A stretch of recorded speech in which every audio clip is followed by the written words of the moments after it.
구원의 하나님을 만나다 시리즈 오늘은 12번째 자아와 정체성의 위기 속에서라는 제목으로 여러분들과 함께 말씀의 은혜를 나누고자 합니다. 오늘은 저의 경험을 여러분들과 좀 한번 나누면서 오늘 말씀을 좀 시작하려고 그래요. 오늘 말씀을 준비하면서 제가 정체성이 흔들리고 자아가 흔들렸던 때가 언제인가 하고 이렇게 좀 생각을 해보니까 여러 번 있었지만 그 중에서도 가장 제가 좀 힘들었던 때가 생각나더라고요. 그때가 언제였냐면 백수였을 때예요. 예. 저는 본의 아니게 백수 생활을 좀 한 적이 있었습니다. 직장을 다니다가 하나님의 부르심을 받아서 이제 직장을 사직하고 그리고 신대원을 들어가려고 준비하는 그 과정이었는데요. 원래는 이제 12월에 사직서를 좀 내고 그러면 이제 시험을 보고 3월 달부터 이제 입학해서 다니면 딱 맞겠다. 제 나름의 완벽한 계획을 세우고 사직서를 딱 냈는데 사표 수리가 빨리 안 되는 거예요. 예, 생각보다 사표 수리가 빨리 되지 않아서 거의 한 5월, 6월에 돼서 사표가 수리가 됐어요. 3월에 입학을 했어야 되는데 이렇게 딜레이가 되다 보니까 6월에 갑자기 백수가 된 거예요. 그 다음에 이제 한 6개월을 백수로 지냈는데 이때 이 일이 정말 이 사람의 이 자아와 정체성에 정말 중요한 거구나 하는 거를 너무 절실히 깨닫게 되었습니다. 사실 저는 분명한 목적이 있어서 쉬고 있는 거잖아요. 그럼에도 불구하고 이렇게 낮에 동네를 돌아다니면 아주머니들이 다 저만 쳐다보는 것 같아요. 그래서 저 멀쩡한 젊은이가 왜 이렇게 낮에 저렇게 일도 안 하고 돌아다니지 하고 쳐다보는 것 같아서 낮 시간에는 밖에를 나갈 수가 없었어요. 그러다가 남들 퇴근할 시간쯤 되면 그때서 이렇게 좀 돌아다닐 수 있게 되는 제 모습을 바라보면서 이렇게 일을 하고 일을 하지 않고에 따라서 자아와 정체성이 흔들리게 되고 상당히 위축될 수 있구나라는 것을 깨닫게 되었습니다. 그러면서 하나님이 왜 저에게 그런 경험을 하게 하셨는지를 너무 잘 알게 됐는데 목회를 하다 보니까 조기 은퇴, 명퇴 이런 거를 당하시는 분들을 많이 보게 되거든요. 그런 분들의 마음이 어떤지를 알게 하신 거더라고요. 저는 그분들이 왜 그렇게들 등산을 가시는지 뉴스에 막 나오고 그러면 왜 저러지 그랬는데 제가 그 입장이 돼 보니까 그분들이 등산을 갈 수밖에 없는 그런 마음의 상태가 되었구나라는 거를 알면서 깊이 공감하는 그런 기회가 되기도 했습니다. 이처럼 꼭 직업의 문제가 아니더라도 우리는 살면서 다양한 형태로 정체성의 위기를 만나게 돼요.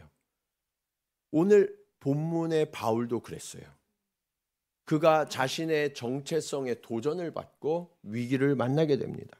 저는 오늘 이 바울의 이야기를 통해서 우리도 신앙 안에서 살아가지만 우리의 자아와 정체성이 흔들릴 때 어떻게 하면 그 위기를 벗어나고 더 나아가 앞으로 진보할 수 있는지 오늘 말씀을 통해서 함께 은혜를 나누고자 합니다.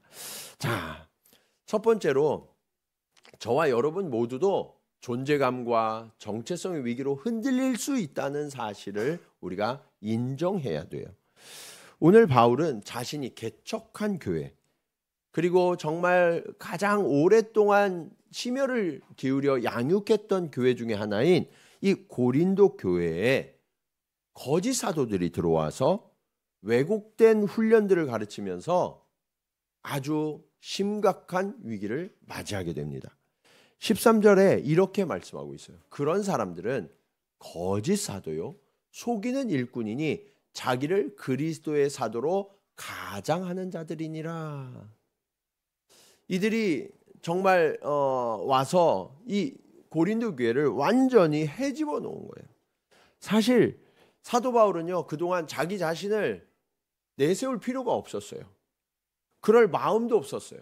그런데 이 고린도 교회에 찾아온 이 거짓 선지자들은 자기 자신들이 아주 대단한 사람인 것처럼 엄청난 성과를 이룬 사람인 것처럼 과장하고 온갖 이야기들을 만들어서 퍼뜨려요. 그럴 뿐만 아니라 이 교회를 위해서 눈물로 수고한 바울의 수고와 그의 교훈이 오히려 거짓된 것처럼 왜곡하고 결국 사도 바울의 정체성을 흔들리게 하고 말았죠. 이처럼 자기 자랑을 하는 사람들의 특징이 있어요. 그게 뭐냐? 항상 비교를 해요. 네. 비교해서 다른 사람들을 나보다 못하다고 이렇게 좀 깎아내려요. 사람들 앞에서. 네. 그리고 그 사람의 약점을 은근히 드러내요. 네. 그 얘기는 뭐예요? 내가 더 나아. 이런 얘기를 하는 거죠. 오늘 고린도 교회에 들어온 이 거짓 사도들이 그랬단 말이에요. 자신들이 거짓을 말하고 있는데 이 거짓을 감춰야 하니까 오히려 사도 바울과 그의 가르침이 거짓이라고 주장해요. 심지어 이런 소문도 퍼뜨렸어요.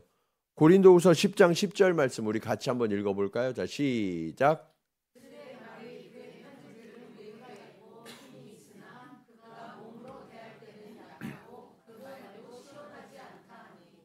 무슨 얘기예요? 사도 바울이 편지를 쓸 때 그 글은 힘이 있다는 거예요. 우리도 이 사도 바울의 이 말씀 보면 대단하잖아요. 그런데 막상 보면 별거 아니야. 네, 이런 얘기를 퍼뜨렸던 거죠. 사실을 은근히 왜곡하고 비트는 이런 말들 때문에 고린도 교회가 서로 의심하게 되고요. 상처가 깊어지고 있었어요. 그래서 사도 바울이 이를 더 이상 방치하면 안 되겠다 해서 어쩔 수 없이 자신에 대해서 변호하게 됩니다. 자, 22절에서 23절 상반절 말씀 우리 같이 한번 읽겠습니다. 자, 시작.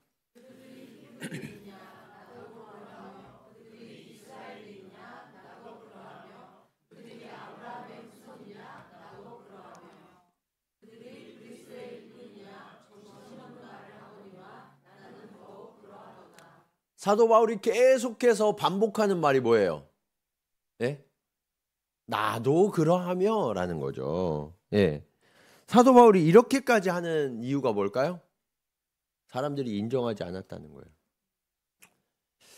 이방인들을 위해서 복음을 전하면서 유대인이 아니면 할례를 행하지 않아도 된다라는 것이 교회와 사도들의 결정이었어요.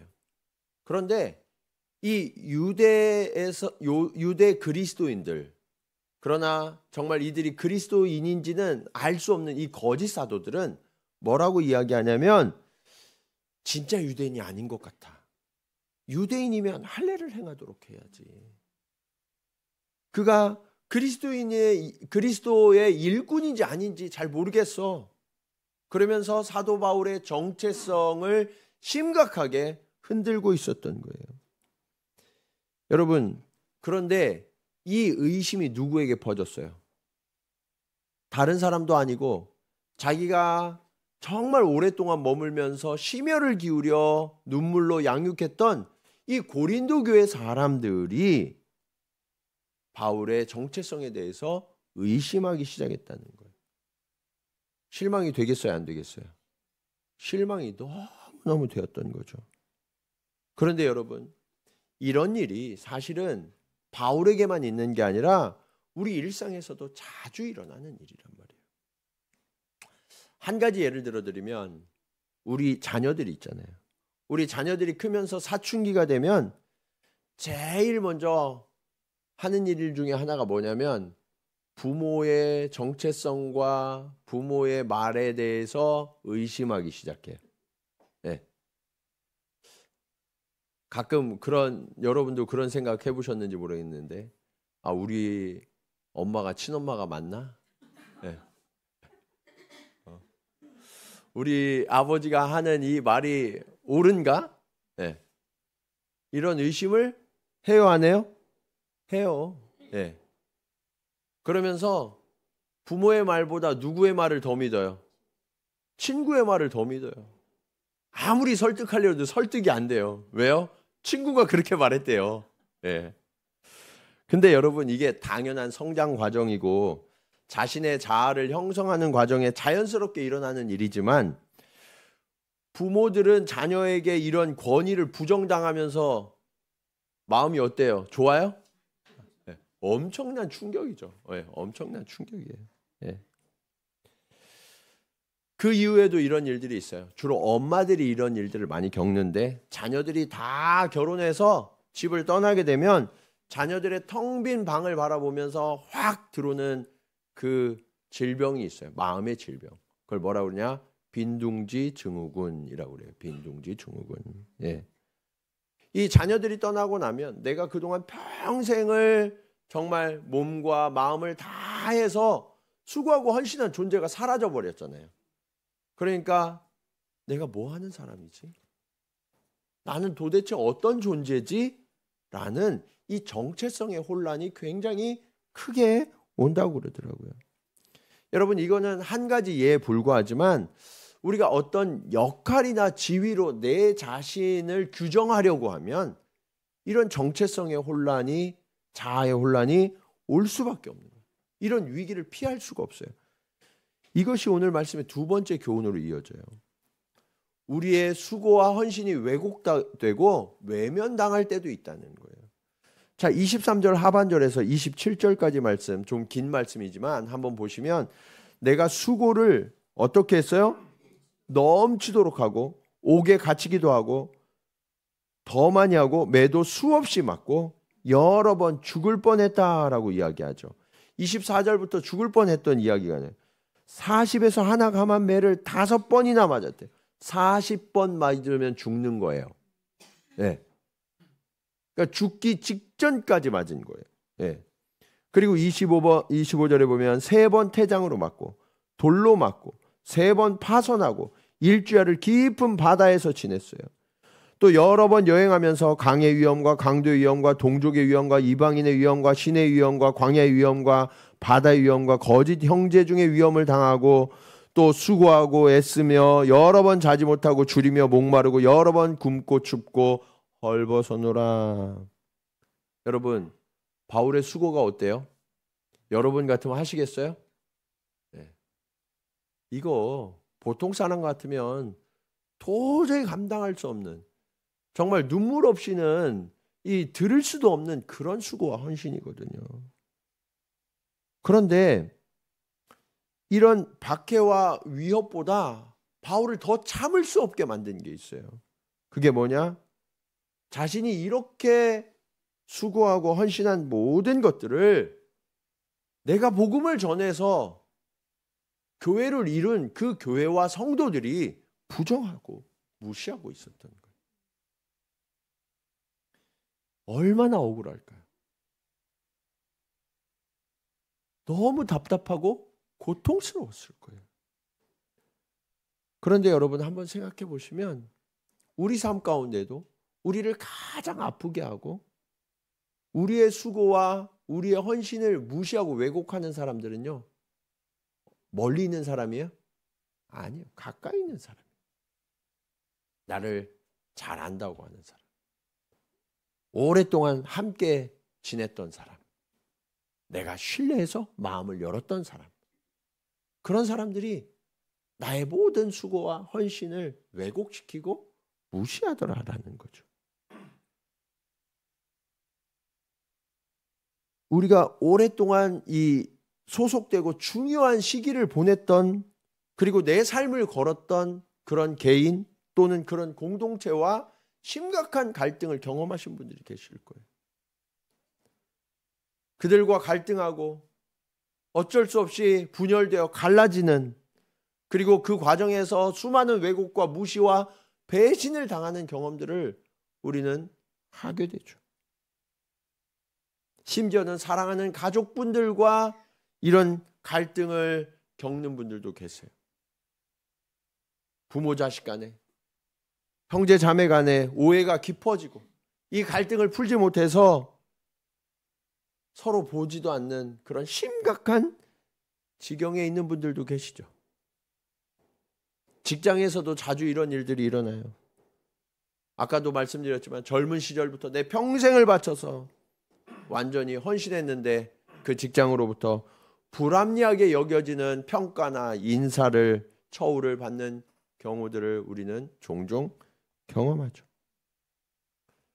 오늘 바울이 강조하는 것처럼 내 수고가 누구에게 뒤지지 않는단 말이에요. 정말 헌신과 열정을 다했어요. 더 많은 수고를 했어요. 피땀을 흘렸어요. 그런데 어떻게 그럴 수가 있느냐. 그런 마음이 드는 그런 억울한 일을 당하는 경우들이 있단 말이에요. 물론 이거는 주를 위해 한 게 아니라 뭐 저를 위해서 했어요 하면서 조금은 다를 수도 있어요. 그렇지만 여러분, 교회에서도 사실은 이런 일들이 종종 일어나죠. 그래서 이런 상처와 아픔을 가지신 분들이 얼마나 많은지 몰라요. 그런데 이런 상처와 아픔을 그냥 두면 어떻게 될까요? 그러면 우리가 앞으로 사람들을 만나겠는데, 그리고 어떤 교회에 소속해서 신앙생활을 하는 데에도 이게 걸림돌이 될 수밖에 없어요. 그래서 이런 상처와 왜곡들을 그냥 두면 안 되고 반드시 치유하고 회복되는 길로 나아가셔야 해요. 이것이 오늘 말씀의 마지막 교훈으로 이어져요. 성도는 약한 것을 자랑하셔야 해요. 여러분, 사람으로 인해 받은 상처와 이 아픔을 치유하는 최고의 방법이 뭔지 아세요? 그거는 좋은 사람을 만나는 거예요. 좋은 사람을 만나고, 그리고 그렇게 좋은 사람들이 모인 건강한 공동체를 만나는 거예요. 네. 그렇다면 우리가 이제 풀어야 되는 문제가 있죠. 그럼 누가 좋은 사람인지, 어떤 공동체가 좋은 공동체인지 하는 것을 우리가 분별할 수 있어야 되잖아요. 그런데 그것은 간단해요. 나의 연약함과 부족함, 수치와 허물을 있는 그대로 받아주고 용납하는 사람, 그 사람이 좋은 사람이에요. 그런 공동체가 건강한 공동체예요. 네. 그러면 우리는 어떻게 그런 좋은 사람들, 좋은 공동체를 구별할 수 있을까요? 바울의 이야기에 귀를 기울여 보면 그것을 알 수 있어요. 28절 말씀입니다. 같이 읽어볼까요? 자, 시작.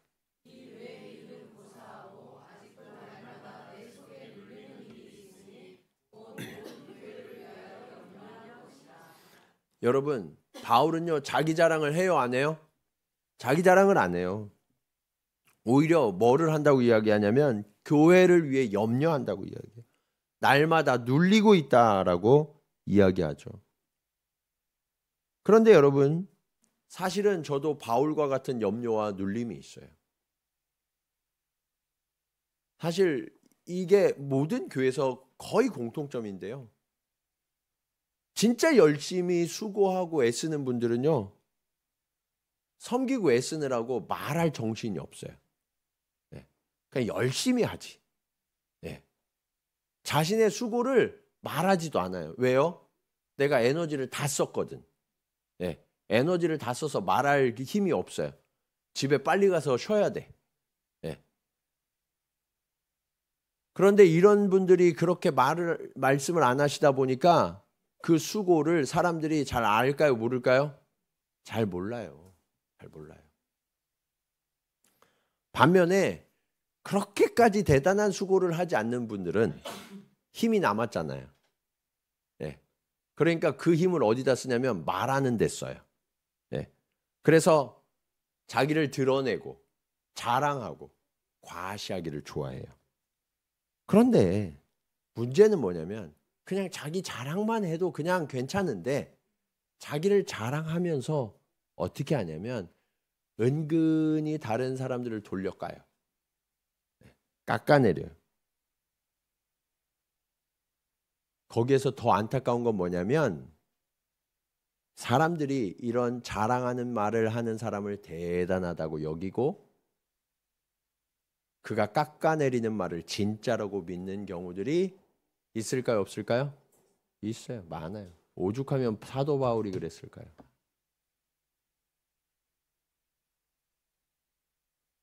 그래서 여러분, 우리가 정신 똑바로 차려야 돼요. 건강한 공동체를 만드는 건 우리의 태도에 달려 있어요.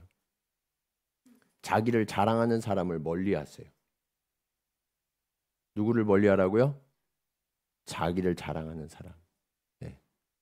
자기를 자꾸 드러내려고 하는 사람 멀리 하셔야 돼요.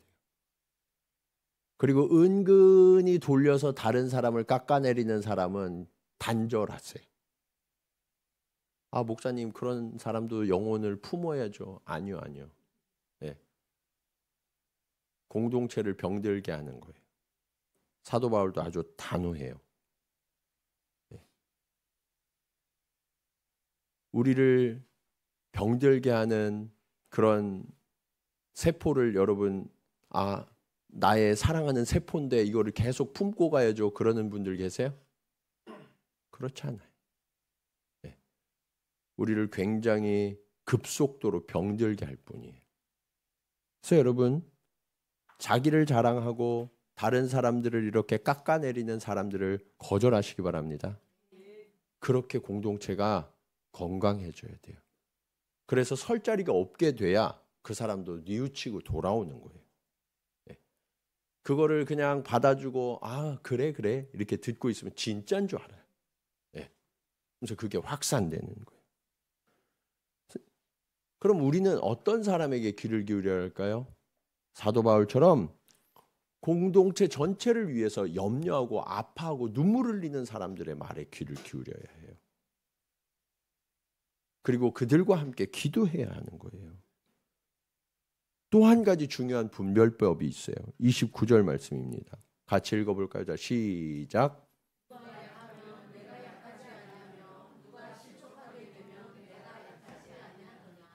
여러분, 사도 바울은요, 우리가 교회는 주님의 몸이잖아요. 지체잖아요. 함께 연결되어 있어요. 그래서 누군가 약하면 그를 위해 함께 약한 자가 되어야 된다고 말씀하고 있는 거예요. 저 사람 진짜 약하고 별로야. 요즘 세상 못 살아 저렇게 하면. 그런 게 아니라 함께 약해져서 약한 연대를 이루어줘야 된다고요. 예. 그리고 누군가가 실족하면 그 실족한 사람 때문에 애가 타야 된다고요. 예. 저 사람 약하더니 내 그럴 줄 알았어. 예. 그런 게 아니라요. 약하고 실족한 지체를 얻기 위해서 사도 바울은 또 한 가지 아주 위대한 이야기를 우리에게 고백해요. 30절 말씀입니다. 같이 읽어볼까요? 자, 시작.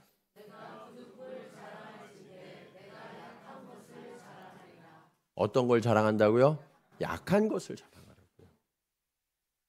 강한 거, 잘하는 거, 내가 성취한 거, 이룬 것, 이런 것을 자랑하는 것이 아니라 약한 것을 자랑하는 자가 되어야 된다는 거예요. 여러분, 사도 바울은요, 우리가 자랑하는 것은 좋지 않다고 이야기해요. 그런데 부득불 어쩔 수 없이 우리가 자랑해야 한다면, 어쩔 수 없이 자랑해야 한다면 뭘 자랑하라고요? 약한 것을 자랑해라. 약한 것을. 여러분, 이거 되게 간단한 문제예요. 여기 아버지들 계시잖아요. 아버지들 어렸을 때, 아이들이 어릴 때 팔씨름 한 번씩 해보셨죠? 네, 자녀들하고. 그러면 그 자녀들과 팔씨름 할 때 여러분이 강한 것을 자랑해요? 약한 것을 자랑해요? 예? 이겨요? 져줘요? 예. 이기는 아버지는 진짜 저주죠. 저주죠. 그러면서 뭐라 그래요? 우리 아들 정말 힘세네. 아빠가 도저히 못 이기겠네. 그러면서 선언해 주는 거예요. 너 정말 대단하다고. 나의 약함을 자랑하는 거죠. 예. 예수님이 그러셨어요. 우리의 연약함과 부족함 때문에 예수님이 하늘 보좌를 버리시고 이 땅 가운데 내려오셔서 우리와 같이 약한 자가 되어주셨어요. 그리고 우리의 모든 약함과 허물을 대신 담당해 주셨죠. 그런 다음에 너는 이제 의로운 자야, 너는 강한 자야, 너는 승리하는 자야 라고 선언해 주신 거예요. 이게 바로 그리스도인의 길이라고요. 그래서 우리는 언제나 약한 것을 자랑하는 자가 되어야지 나의 잘한 일, 내가 조금이라도 남들보다 나은 것을 드러내기 위하여서 안다라는 자가 되어서는 안 된다는 거예요. 사랑하는 여러분, 우리의 정체성과 자아는 어떤 일의 성취, 어떤 역할 때문에 규정되면 늘 흔들리고 넘어질 수밖에 없어요. 우리의 정체성과 자아는 주님과 맞닿아 있을 때 비로소 견고해지는 거예요. 사랑하는 여러분, 이제 세상처럼 나를 피하라는 게 아니라, 나를 자랑하는 것이 아니라 주님을 닮아서 더 낮은 자리로 내려가는 저와 여러분 되기를 원합니다. 그리고 주님이 그러셨던 것처럼 누군가의 약함과 수치를 내가 대신 담당해주고 그를 가려주고 덮어줘서 함께 회복의 길로, 용서의 길로, 치유의 길로 나아가는 저와 여러분, 우리 동경지구촌교회가 되기를 주님의 이름으로 간절히 축원합니다. 우리 이 시간 말씀을 기억하면서 함께 고백하도록 하겠습니다. 하나님 아버지, 그렇습니다. 우리도 때때로 우리의 존재와 정체성의 위기로 흔들릴 때가 있음을 바라봅니다. 나의 역할, 내가 잘했는지 못했는지 그것을 바라볼 땐 흔들릴 수밖에 없습니다. 그러나 주님, 나의 연약함, 나의 부족함이 오히려 자랑이 되게 하시는 그 주님을 따라가면 주님, 나는 온전하게 될 것을 기대합니다. 우리 그런 고백으로 함께 찬양하겠습니다.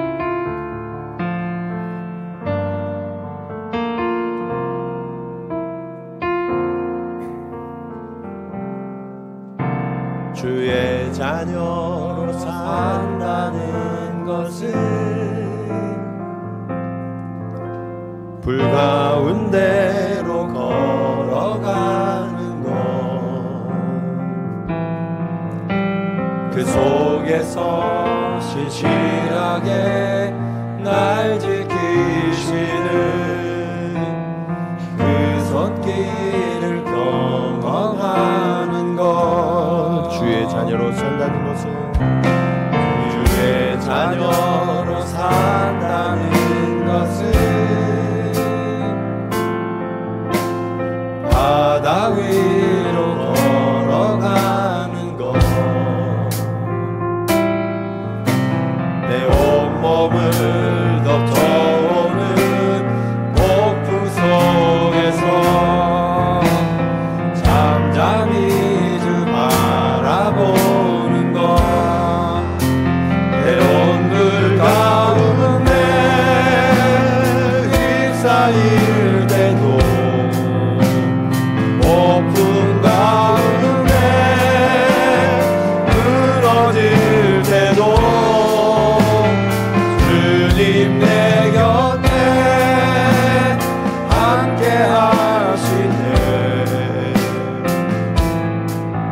가장 가까이에 함께 하시네.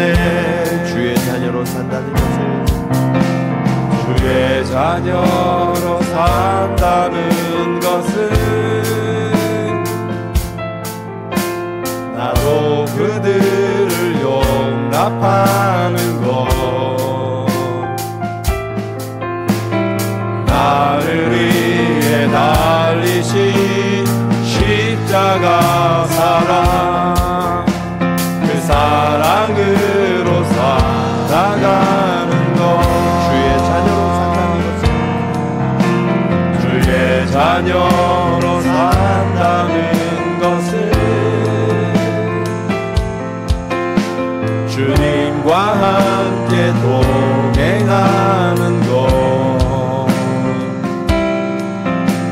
주께서 지신 십자가 기꺼이 지고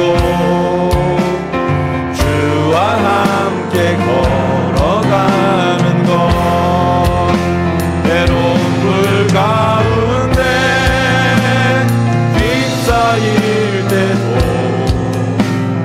폭풍 가운데 무너질 때도 주님 내 곁에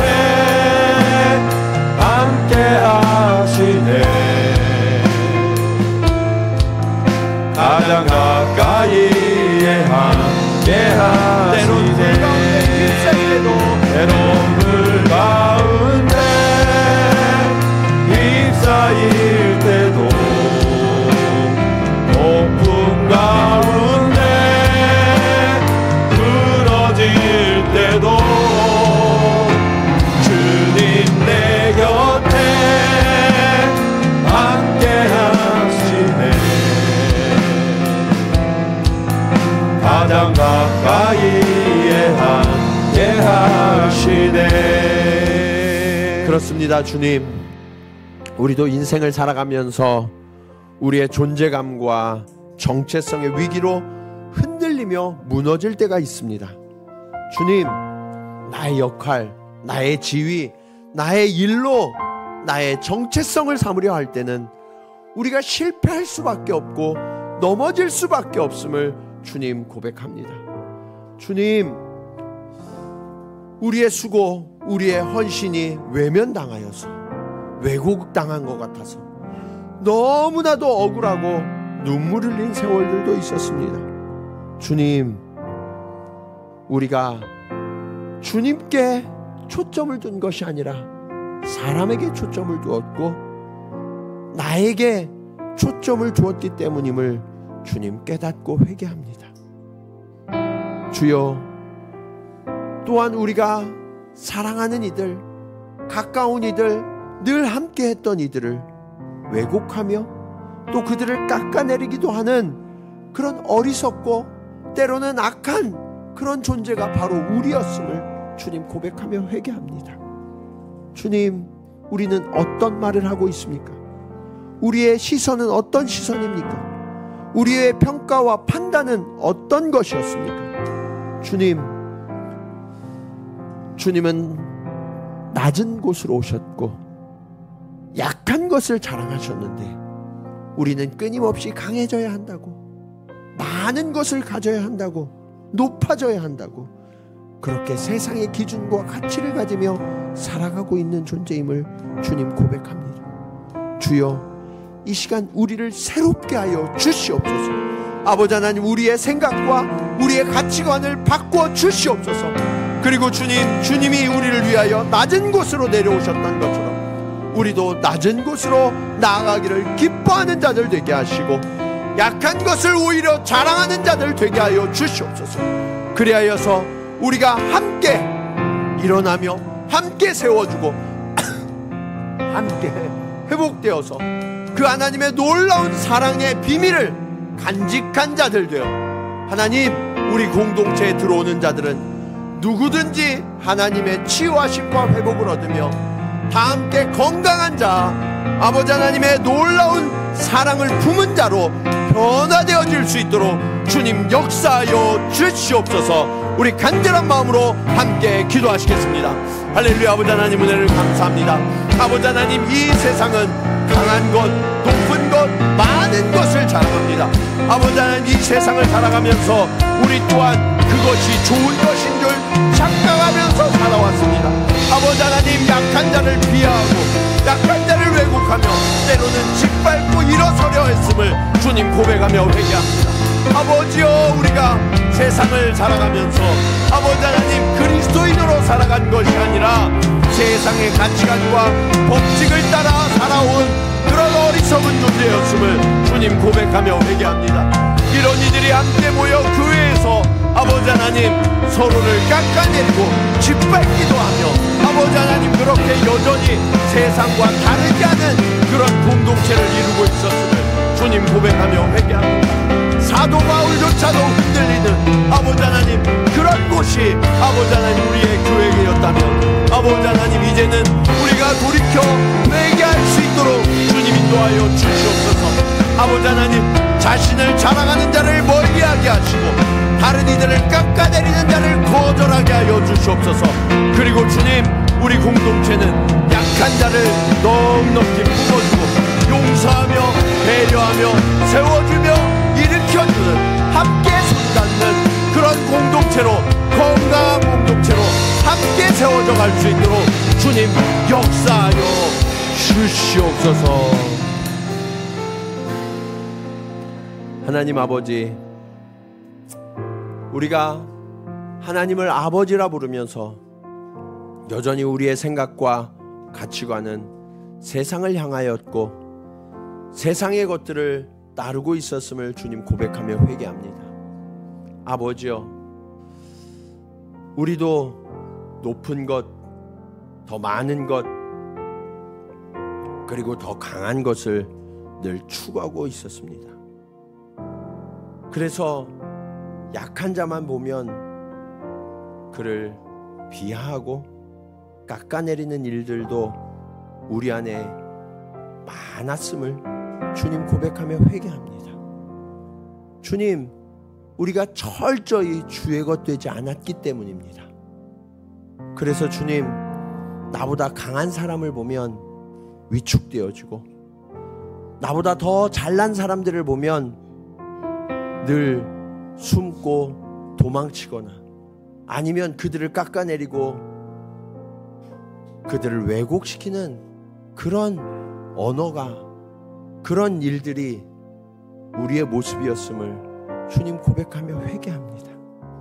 아버지여, 그런 것으로 우리의 자아와 정체성이 세워져 있었다면 주님, 그 헛된 토대를 오늘 이 시간 무너뜨리는 시간 되기를 원합니다.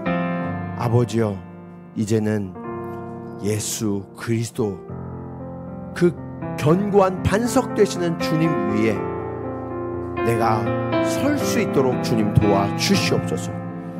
그리고 주님, 강한 것, 많은 것, 높은 것을 자랑하기보다 약한 것, 부족한 것을 오히려 자랑하여서 나보다 약한 자, 나보다 부족한 자를 넉넉히 품어주고 용서하고 이해하고 공감할 수 있는 그런 공동체, 그런 교회, 그런 가정을 세울 수 있도록 주님 도와주시옵소서. 그래야 해서 주님, 우리와 함께하는 사람들은 정말 그 주님의 사랑으로 회복되어지고 주님의 우리를 받아주심과 용서하심으로 인하여 아버지 하나님, 우리도 그들을 넉넉히 받아주고 용서하며 치유하고 회복되어져서 함께 주님이 우리에게 허락하신 이 믿음의 길, 회복의 길을 끝까지 걸어갈 수 있도록 주님 역사하여 주시옵소서. 이제는 우리를 위하여 낮고 낮은 땅으로 오신 예수 그리스도의 은혜와 우리의 허물까지도 사랑하여 주신 아버지 하나님의 크신 사랑하심과 성령님의 감화감동 교통하심이 오늘 말씀을 따라 약한 것을 자랑하고 부족한 것을 품어주는 그런 아름다운 주님의 사람들, 주님의 몸된 교회, 주님이 주인 되신 가정을 이루기로 결단하며 나아가는 사랑하는 성도들의 걸음걸음 위에, 그리고 우리가 함께 이루어갈 회복의 공동체 가운데 이제로부터 영원토록 함께 하시기를 간절히 축원하옵나이다. 아멘.